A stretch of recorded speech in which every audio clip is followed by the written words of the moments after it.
you know white women once got so jealous of black women's beauty that they made it illegal? In 1786, Spanish colonial governor Esteban Rodriguez Miró passed a law in Louisiana targeting black and mixed-race women. They had to cover their hair with plain cloth head wraps called tignons.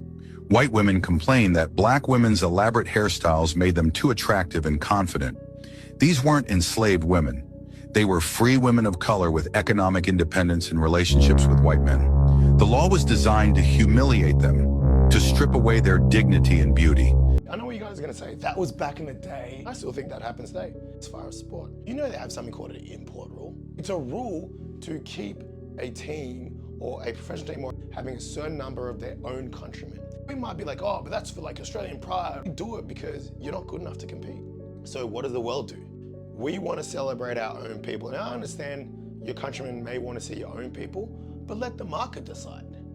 Do you think if they have a whole bunch of black people, e.g. the NBA, playing in this venue, Rod Laver Arena, and then across the road they have another arena where it can be any ethnicity, and then there's a couple of rules which limit how many quote unquote athletic gifted players who are from America? Where do you think the kids are going to pull on their parents and go, hey mommy, I want to go because I just want to see this game? They want to go to where the biggest action is. So not only does this rule limit the ability of the American basketball player or people who are gifted who generally come from that area, but then it also takes away from what the kids can see because it's limiting their experience and their creativity.